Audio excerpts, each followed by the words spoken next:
a short video to go over some of the things I saw for high jump.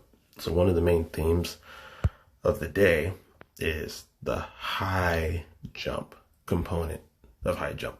That means making sure that we're getting some height. So you'll see in this first video, as Emily comes in, as soon as we plant this takeoff foot, even before that, we're already moving towards the bar. We're not holding that inside shoulder back. We're jumping towards the bar, and as soon as we take off right there, we're jumping straight into the bar. We're not allowing those hips to kind of climb. So therefore, we're hitting right through the bar here, because we never really driving this knee up to create that height to actually clear the bar. So that's the first jump. Second jump, see similar to the same. So this is from Emily. We're playing that foot. If we look at the foot, when it plants, it's pointed way off to the right. It's not pointing towards the back corner of the mat. So it's going to be hard to get any rotation as we go over the bar as well. And then again, before we even take off, we're already leaning clearly into the bar. Our hips aren't able to get up. We're not able to rotate because of that plant foot. And we clip the bar. Next jump, I think is going to be for Mackenzie. So here, we're basically running almost right at the bar. If you look at that last step out, so the step right here, look how that foot's just moving towards the bar, out and away. That foot should still be coming across that body to create that lean for us. Then as we go and we plant into here, we do a decent job holding to the takeoff. But as you know, as soon as we get a foot off the ground, that head snaps back. Danger zone. That head snaps back, and now all of a sudden, we could limit that ability for our hips to really continue, our feet to continue to rotate, because all of a sudden we're changing our rotation by adding that extra force of that head just coming back. And we're going to clip the bar, and notice how far down the bar we're traveling with that as well. The foot's in decent position, but we're just throwing kind of that leg straight through to there instead of driving it up, and because we're trying to get force that rotation. So there's a jump here. Going back to Mackenzie. Again, we see a decent climb. And if you notice, look, as we kind of go up, this is the one thing this is a good example of, is how we continue to climb in the jump. So we do a decent job driving that leg, and we're continuing to still climb. You notice how we're climbing still? Like the hips are still coming up at this point. So if you think about where we're taking off here, right there. Now imagine if we move that takeoff spot about half a step to a foot to the right, and then we have the same thing to where we're hitting that high point when we're clearly over the bar, as opposed to kind of when we're going past it already. And then basically we don't have that head snapped back as quickly as we do. Now it's going to be a lot easier to clear that bar there. So for the next jump.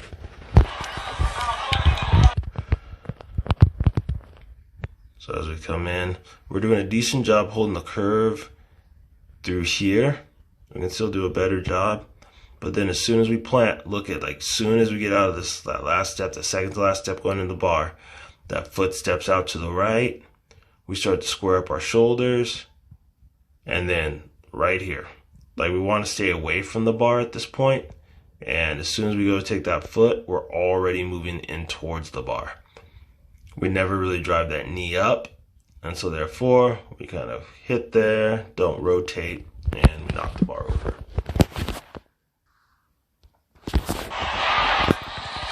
And the next one here. So we're coming through, we're a little flat on the curve. And again, notice that big step there. And then we're here. Again, decent job with the foot position. Decent job creating height after the takeoff, but because of what we're kind of doing with that head, kind of snapping that back through there, we kind of cause those hips to rotate a little quicker than we want to, and we clip that bar. I think we're here, right on 6. Alright, so again, same thing here. We square that off, that last step. We're moving towards the bar. We do a decent job. I mean, we're kind of keeping that shoulder back, but because we're here, we're keeping that shoulder back, but we're already leaning and moving towards the bar in terms of the angle or the lack of a curve. Then we're climbing here, decent. But again, we toss that head back, and we get over the bar barely, we brush it still. But I mean, we have the hip height. If we were to take that step, maybe half a step back, and just let our body rotate over the top of it instead of trying to force that head back, we probably make this an easier clearance. So in the next jump, boys long jump seated. So we'll get through here, we plant, but again, as we plant, we're already jumping in towards the bar. So on this one we clear it, but look, again, we're clearing it by the skin of our teeth at a height that should be relatively easy to us.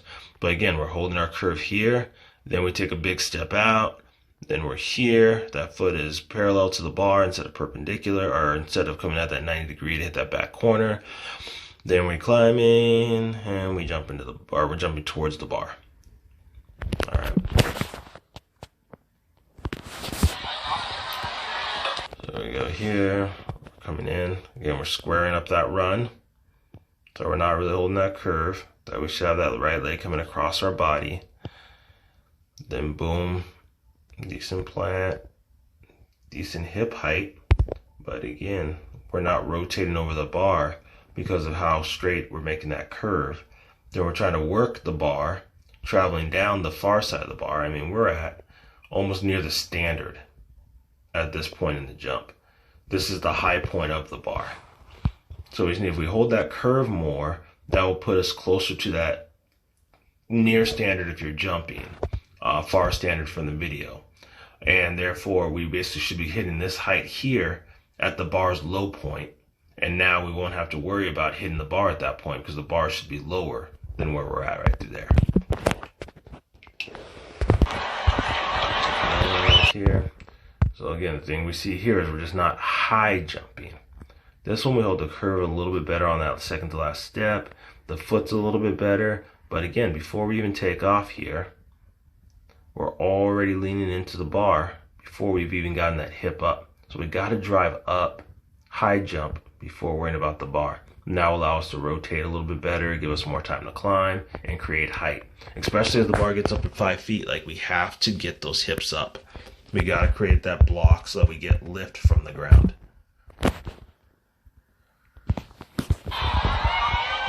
So here, again, we're square to the bar here. Last second, we get that shoulder back. We do a decent job with the hip climb. But then because of that rotation, we never rotate over the bar because then again, look what your head does. As soon as we take off, boom, that head's back. Now we're jumping into the far side of the bar. We're landing on the far left of the mat and clipping that bar.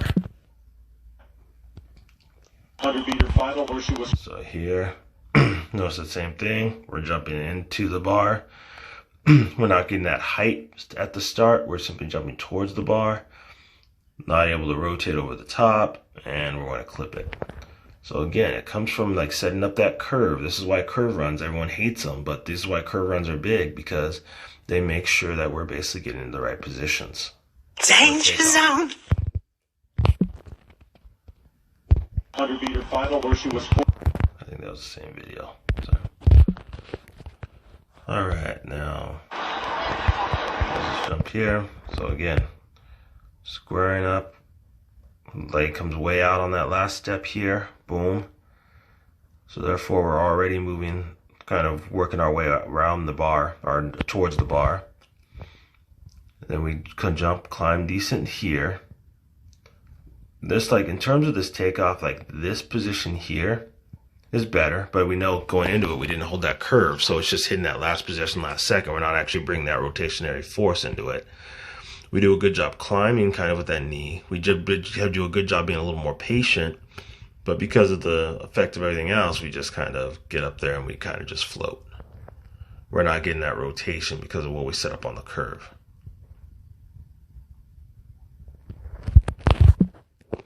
And the final jump. Again, I'm just going to see similar things. Like, again, there's our touchdown. We're already leaning into the jump, into the bar, to the jump. We're not creating that away lean. Like, we're keeping the shoulder here, but we're not leaning towards that outside or towards our right foot. We have that shoulder back, but our body's still shifted towards the left or towards the bar. We want to stay away from the bar. You know, the goal is not to hit the bar, so which means we don't want to get close to the bar. We want to stay as far away from the bar in height and distance at takeoff as possible. And then we basically just get through here, and we just didn't create enough height. We did a decent job rotating over the top of it. We just didn't create enough height to actually utilize that.